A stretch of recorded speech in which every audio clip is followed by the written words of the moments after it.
Let's start with a quote. You will be amazed at how things fall magically into place once you let go of the illusion of control. If 2020 hasn't taught us anything, it's we, one, don't know anything, and two, we have to learn how to go with the flow because we have no idea what's coming our way. So just a thought, we're getting into the last Niyama, which is Ishvara Pranidhana. Let's go.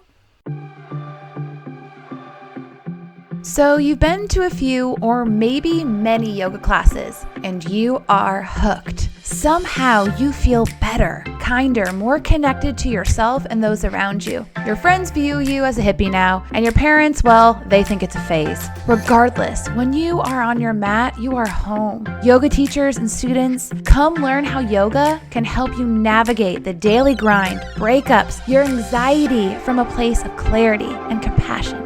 Welcome to the Modern Yogi podcast, hosted by me, Laura Siljander. Misfits, earthlings, yogis, take a deep breath, check in to see how you're doing, body, mind, and soul, because you have arrived.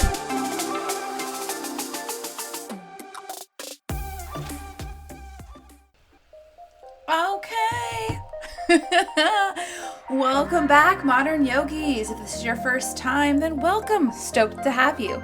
We are in the series of Patanjali's 8 limbs of yoga. We're finishing up the second limb today, the Niyamas. Keep in mind, the first 2 limbs are the longest. The other ones we should roll through a lot faster. This limb is all about how to take care and nourish yourself. It's a wonderful limb. There are 5 in this limb. They are starting with Saucha, cleanliness of the mind, your body, and your environment. There is Samtosha, contentment. So where your baseline of contentment is and knowing when you're high and low. Very important. And then there's Tapas, where you stoke that inner fire to burn away impurities or dilute that tells you all kind of nasty things in your head. Also means self-discipline. And Svidhyaya, self-study. Asking yourself why all the time. Why do I feel this way? Why am I doing this? Why am I wearing this? It's an important question to ask is why? Self-study. Maybe even reading spiritual texts or sacred texts and understanding it with the heart, not just reading it and memorizing stuff, but actually trying to understand on a level that it could change the way you think and act. The last one, Ishvara Pranidhana. Ishvara Pranidhana. I know it's a mouthful, but I'm going to break it down for you. Ishvara translates to God, a formless God or a higher power of your own understanding. Now, you've heard me say this before, God needs a rebrand. Because when you think about God, you can think of all kinds of things. If you come from a Christian faith like I did, I think about this kind of God that smites you down, but also like a loving God, a little bit confusing. Or you think about just different kinds of gods or goddesses.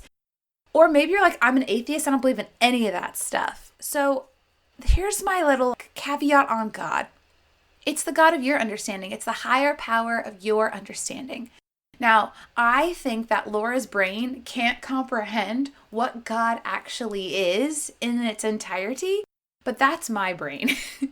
I have an idea. I have ideas. I feel like I've experienced God before, but to really comprehend what God is, I don't think my brain can comprehend. So there are some different ways to think about God. It's just something bigger than the human race. Now, if you're the atheist person, you're like, I don't believe in any of that stuff. That's totally fine. The way I'm going to try to communicate this with you is, if you've ever seen a sunset or an ocean or a mountain or some sort of vista that just made you feel really small, it made your problem seem smaller. And like there's this vast, big thing in front of you. It's so much bigger than you. That could be an idea of what God is. Ishvara, God. Pranidhana. Pranidhana translates to, hang on, deep breath, devotion or surrender. devotion or surrender. Giving up the results of your actions. Now that's tough. That is so hard. So Patanjali shares that if we can devote all of our actions to Ishvara, God, we'll find samadhi. We will find bliss. We will find nirvana, enlightenment, this deep-seated peace that is unshakable no matter what is going on. Patanjali says that Ishvara Pranidhana, surrender it to God and you'll find your peace. I don't know about you, but as a modern yogi, that sounds really hard. I mean, I can pray before my meals, I can meditate on God, I can devote my yoga practices to God and do different things and devote that to God, and to devote everything, like it just seems almost unattainable, which is why Patanjali gave us the 8 limbs of yoga. All right, well, if you can't devote everything to God, here are the 8 limbs of yoga. This will also is another way to achieve that internal peace. How can we bring this into modern day? Well, I'm about to share that with you. But before we get there, I want to take one little side note as well.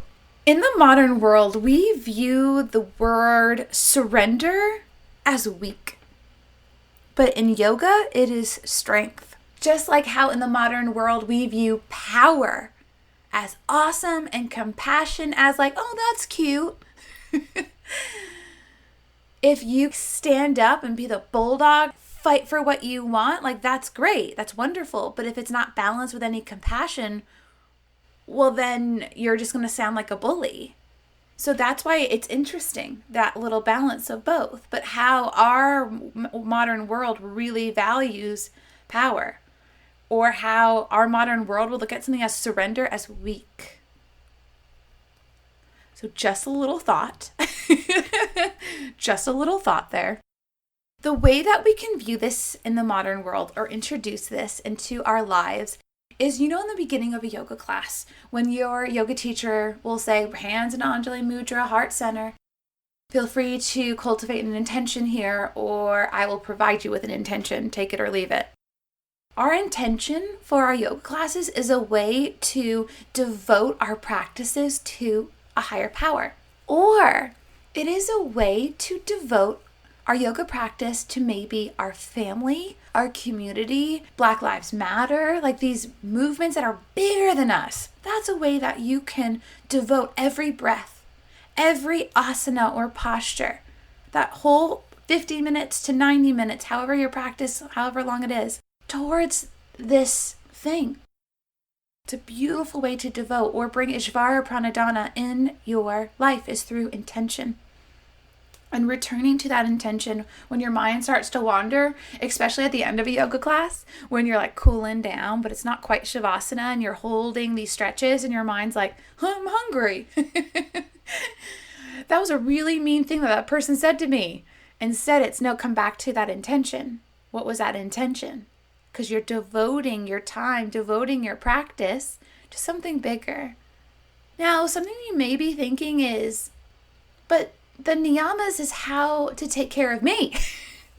And this is anything but me. You're telling me to devote my life to someone or something else. Ishvara Pranidhana encourages you to get out of the whole I-ness and me-ness that we stay through the day. I'm hungry. I need to pee. I feel stressed. I am tired. I want to wear this, the I, the me-ness. I want to go travel, but I can't, things of that nature. Because if you think about it, have you ever helped somebody? You did something you expected nothing in return, but it made you feel good. It almost filled a cup inside of you somewhere, but you were helping someone else. That's what Ishvara Pranidhana is kind of saying here.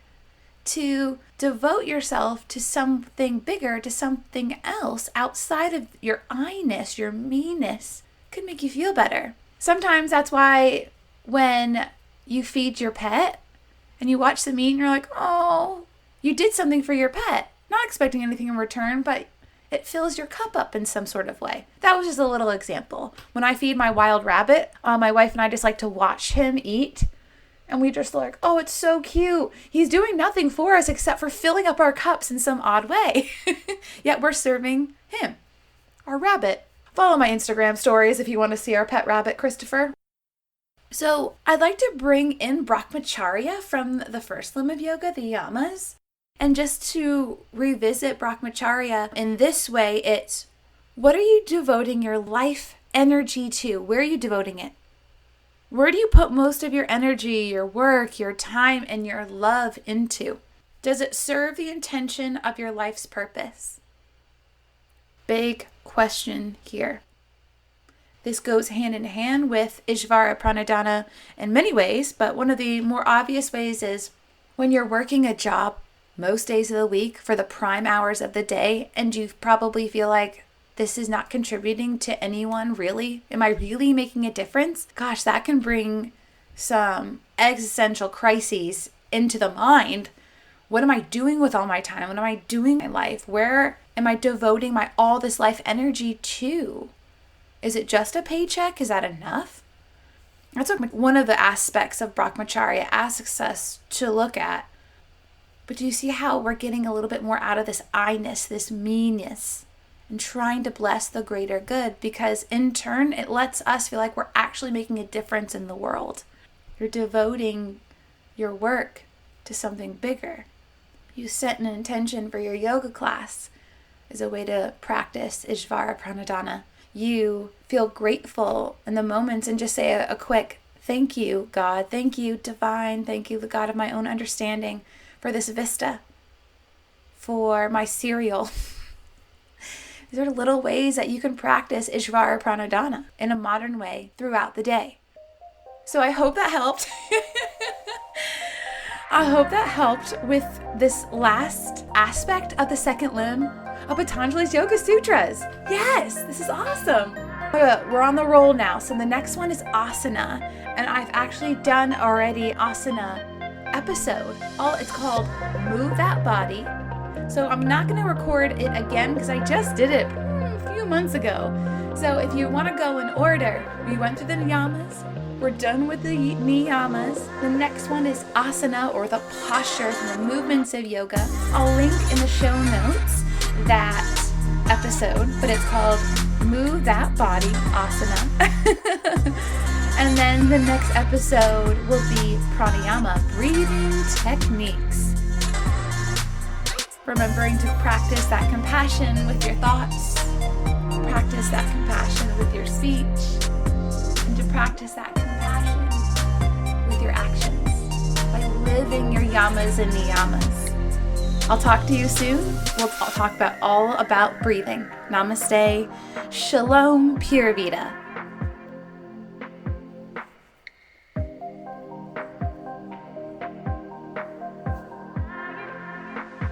Okay, still here. That means you will maybe want a little bit more, or you just haven't gotten to pressing stop yet. If you're listening to this on Spotify, you're getting the edited version. Now, if you want the unedited version, I have set up a camera in my recording space. And that way, if you want to see a talking head to all the words and all my mess ups and when I have to hiccup and all the weird things, you can catch it on my YouTube channel, the Modern Yogi YouTube channel.